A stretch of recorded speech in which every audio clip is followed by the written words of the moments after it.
আসসালামু আলাইকুম। আজকের ভিডিওতে আমরা কথা বলবো একজন সফটওয়্যার ইঞ্জিনিয়ার হিসেবে আপনার ক্যারিয়ার করার শুরুতে আপনি কিভাবে প্রিপারেশন নিতে পারেন।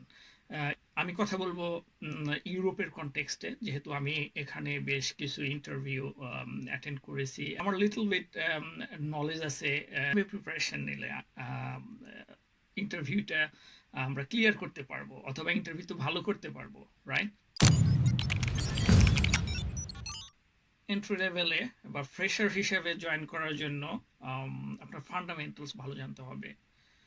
আমার অভিজ্ঞতা থেকে বলছি, আমি ডিটিইউতে মাস্টার্স করার পর যখন কয়েকটা ইন্টারভিউ দিলাম, সেখানে আমার ক্লিয়ার স্পষ্ট মনে আছে, সেখানে যতগুলো ইন্টারভিউতে অ্যাটেন্ড করেছি সবগুলোতেই ফান্ডামেন্টাল নিয়ে কোয়েশ্চেন করেছে। ফান্ডামেন্টাল কি? Number 1 data structure, number 2 algorithm, number 3 database, number 4 আপনার ওভারঅল অবজেক্ট ওরিয়েন্টেড কনসেপ্টের উপর কেমন দখল। সো এই চারটা বিষয়ে যদি আপনি প্রস্তুতি নিতে পারেন, তাহলে আপনি প্রাথমিকভাবে ইন্টারভিউতে আশা করি ভালো করবেন। আপনি যদি অভিজ্ঞ বা এক্সপেরিয়েন্সড ইঞ্জিনিয়ার হিসেবে ইন্টারভিউ দেন, সেখানকার প্রস্তুতিটা কিন্তু একটু ভিন্ন। প্রথম স্কিল হচ্ছে ডেটা স্ট্রাকচার। আমরা যদি কম্পিউটার সায়েন্স বা আইটি ব্যাকগ্রাউন্ডের হয়ে থাকি, অবশ্যই আমাদের জানা আছে ডেটা স্ট্রাকচার আসলে কি নিয়ে আলোচনা করে। সো আমাদের যদি অনেক আগে পড়া হয়ে থাকে, এগুলা আমাদের ব্রাশ আপ করা উচিত, এগুলো আরেকটু রিভাইজ করা উচিত, আরেকটু ভালো করে আন্ডারস্ট্যান্ড করা উচিত। কারণ ইন্টারভিউতে আপনার শুধু মুখস্থ বিদ্যা দিয়ে কাজ হবে না, আপনার কনসেপ্ট, প্রাইমারি কনসেপ্টটা বুঝতে হবে। এটা যে কোনো টপিক্সে, যেটা হোক ডেটা স্ট্রাকচার, সেটা হোক algorithm design. So data structure কি ইন এ নাটশেল? আপনি যদি আপনার কিচেনের দিকে তাকান, রাইট, আপনার মশলা, ডাল, চিনি আপনার বিভিন্ন লোকেশনে সুন্দরভাবে সাজিয়ে রাখেন। কোথায় কোনটা রাখলে আপনি খুব দ্রুত হাতের কাছে পাবেন, এফিশিয়েন্ট হবে আপনার রান্নার কাজটা। ডেটা স্ট্রাকচারটাও কাইন্ড অফ সিমিলার। আপনি কোন প্রবলেমের জন্য কোনভাবে ডেটাগুলো অ্যারেঞ্জ করবেন, কি ধরনের ডেটা স্ট্রাকচার ইউজ করবেন, কোনটার এফিসিয়েন্সি কোন কাজের জন্য বেশি, এটা জানা, এটার প্রাইমারি কনসেপ্টটা যদি আপনি জানেন, ইন্টারভিউতে ডেফিনেটলি আপনি ভালো করবেন। অ্যালগোরিদম এবং ডেটা স্ট্রাকচার দুইটা কম্বাইনলি প্রশ্ন হয়, এটা it comes hand in hand. কি কি ডেটা স্ট্রাকচার আমরা ইউজ করি সচরাচর? Array, link list, binary tree, all sorts of thing. So কোন ডেটা স্ট্রাকচার কোন প্রবলেমের জন্য বেটার পারফরমেন্ট, এটা আমাদের জানতে হবে। দ্বিতীয় স্কিলটা কি? অ্যালগরিদম। অ্যালগরিদম কি? আমরা সেম, ধরুন আপনি আপনার চাবিটি হারিয়ে ফেলেছেন, আপনি কিভাবে খুঁজবেন? সেই প্ল্যানটি হলো অ্যালগরিদম। যেমন আপনি বলতে পারেন, আমি প্রথমে খুঁজবো আমার টেবিল, তারপর খুঁজবো আমার ড্রয়ার, তারপরে খুঁজবো আমার হয়তো বিছানা। সো এই যে আপনার একটা প্ল্যান, এটাই হচ্ছে algorithm, step by step. So এখন আমরা যদি পূর্বের কনসেপ্ট ডেটা স্ট্রাকচারের সাথে অ্যালগরিদমকে কম্বাইন করি, যেমন ইন্টারভিউতে প্রশ্ন আসতে পারে, আপনার ফিবোনাচি প্রবলেম সলভ করেন হবে। যেমন আপনি যদি রিকারশন বা রিকারসিভ প্রবলেম সলভ করেন, আপনার প্রশ্ন আসতে পারে আপনি কোন ডাটা স্ট্রাকচার ইউজ করছেন, বা কিভাবে এটা আরো অপটিমাইজ করা যায়। অ্যালগরিদমের পারফরমেন্স আমাদের জানতে হবে অ্যালগরিদম অ্যানালাইসিস করার মাধ্যমে। যেমন আমরা যদি বলি big O notation, right? So best case scenario, average case scenario, worst case scenario, right? So এগুলো আমাদের জানতে হবে। কোন অপারেশনের জন্য কোন ডেটা স্ট্রাকচার বেটার, এটা আমাদের খুবই ভালোভাবে জানতে হবে। লিঙ্ক লিস্ট কোনটার জন্য বেটার, তারপর অ্যারে কোনটার জন্য বেটার, এগুলো আমাদের প্রাইমারি জ্ঞান, এগুলো আমাদের ফান্ডামেন্টাল জানতেই হবে, ভালোভাবে জানতে হবে ইন্টারভিউতে ভালো করতে হলে। ডেটা স্ট্রাকচার অ্যান্ড অ্যালগরিদম আপনি প্র্যাকটিস করতে পারেন লিড কোড অথবা হ্যাকার র্যাঙ্কে, সেখানে অনেক ধরনের প্রবলেম দেওয়া আছে বিগিনার টু অ্যাডভান্স লেভেলের। ওগুলো আপনি প্রত্যেক দিন কিছু কিছু যদি প্র্যাকটিস করেন এবং ব্রাশ আপ করেন, ইভেন দো আপনি হয়তো জব করছেন সফটওয়্যার ইঞ্জিনিয়ার বা প্রোগ্রামার হিসেবে, তারপরেও উচিত এগুলো প্র্যাকটিস করা। প্র্যাকটিস করলে আপনার সবগুলো নলেজগুলো মাথায় থাকবে daily, day to day. Third স্কিলটা ডেটাবেস ডিজাইন আপনাকে একটা প্রবলেম ডেসক্রিপশন করার পরে বলবে যে ঠিক আছে তুমি একটা ডেটাবেস ডিজাইন করো এই প্রবলেমটা সলভ করার জন্য। কোন টেবিলে কি রাখতে হবে এবং কোন টেবিলের সাথে কি ধরনের রিলেশন হবে। আপনার first normal form, second normal form, normalization in general আপনার ভালো জানতে হবে। সো ডেটাবেস ডিজাইন করার পর আপনাকে প্রশ্ন করতে পারে যে তুমি দুইটা টেবিল জয়েন করে দুইটা টেবিল থেকে স্পেসিফিক কিছু কলাম শো করো, কিভাবে করবা।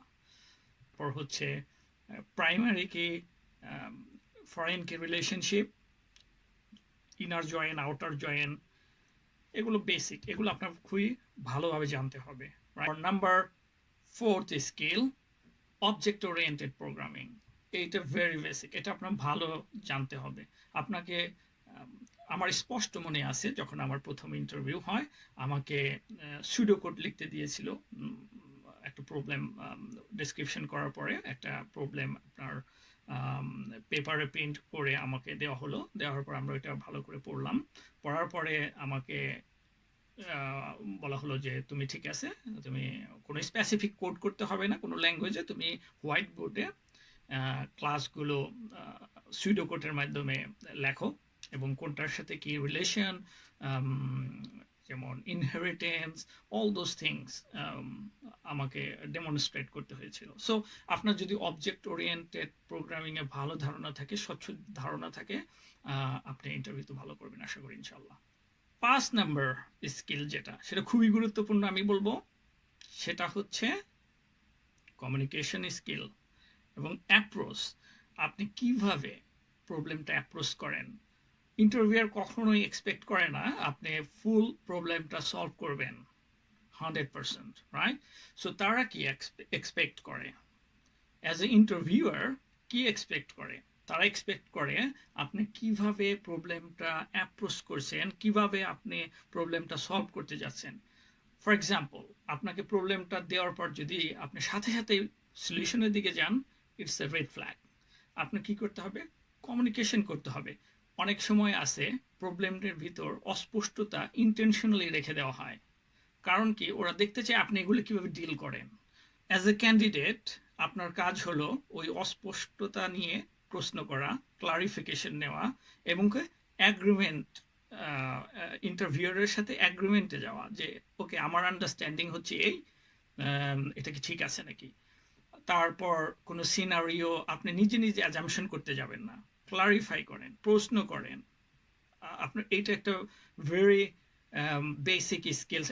এই যে আপনি প্রশ্ন করবেন, আপনার অস্পষ্টতা বা ক্লারিফিকেশনগুলো নেবেন, এই স্কিলটাও খুবই ইম্পর্টেন্ট। ওরা দেখতে চায় আপনি কি নিজে নিজে অ্যাজাম্পশন করেন না আপনি কমিউনিকেট করেন। আপনি যখন রিয়েল লাইফে কোনো প্রবলেম সলভ করবেন, আপনি যদি কমিউনিকেট না করতে জানেন তাহলে আপনি টিমে খাপ খাবেন না, এটা একটা রেড ফ্ল্যাগ। 4টি স্কিলের সাথে আপনি কমিউনিকেশন স্কিল, স্কোপগুলো আপনি অ্যাগ্রিমেন্টে আসবে ইন্টারভিউয়ারের সাথে যদি কোনো অস্পষ্টতা থাকে। যেমন এস কেস সিনারিও যদি থাকে ওগুলোও আপনি ডিসকাস করবেন যে আমি এইভাবে প্রবলেমটা আন্ডারস্ট্যান্ড করছি, তুমি কি অ্যাগ্রি করো নাকি, আমরা কি সেম পেজে নাকি। হাই লেভেলে কিছু স্কিলের কথা বললাম, আমরা ডিটেলস কথা বলি নাই ইন্টেনশনালি ভিডিওটা শর্ট রাখার জন্য। আপনি যদি স্পেশালি আরো ডিপে যেতে চান কমেন্ট সেকশনে জানান, আমি ওই টপিকসের ডিটেলস ইনশাল্লাহ ভিডিও করব। আমার অভিজ্ঞতা থেকে আমি বললাম, ইউরোপে আমি ছোট বড় মাঝারি 3 সাইজের অর্গানাইজেশনে জব করার সুযোগ পেয়েছি আলহামদুলিল্লাহ। আমি এক্স্যাক্টলি জানি তারা এই সব বিষয়ে খুবই গুরুত্ব দেয়। আপনি যখন একজন নিউলি গ্র্যাজুয়েটেড অথবা আপনি এন্ট্রি লেভেলের কোনো জবে ইন্টারভিউ দিবেন, আর যদি আপনি এক্সপিরিয়েন্সড হন বা সিনিয়র সফটওয়্যার ইঞ্জিনিয়ার হন বা সিনিয়র প্রোগ্রামার হন বা সিনিয়র ডেভেলপার হন, তাহলে আপনার প্রিপারেশনটা কিন্তু একটু ভিন্ন হবে। তো আমরা ইন জেনারেল 5টা স্কিলের কথা বলেছি। Number 1 data structure, number 2 algorithm design, number 3 database design এবং নাম্বার 4 অবজেক্ট ওরিয়েন্টেড কনসেপ্ট বা অবজেক্ট ওরিয়েন্টেড প্রোগ্রামিং। নাম্বার 5 যেটা হচ্ছে আপনার সফট স্কিল, কমিউনিকেশন স্কিল। আপনি যদি কোনো প্রবলেম না বুঝেন বা কোনো হেল্পও লাগে, ইন এনি কেস আপনার কমিউনিকেট করতে হবে ইন্টারভিউয়ারের সাথে। এবং কোনো প্রবলেমে যদি বুঝতে কষ্ট হয় বা অস্পষ্টতা থাকে, আপনার প্রশ্ন করতে হবে এবং ক্লারিফিকেশন নিতে হবে। মনে রাখবেন, প্রবলেমের ভিতর অস্পষ্টতা ইন্টেনশনালি রেখে দেওয়া হয় আপনার কমিউনিকেশন স্কিলটা জাজ করার জন্য বা দেখার জন্য।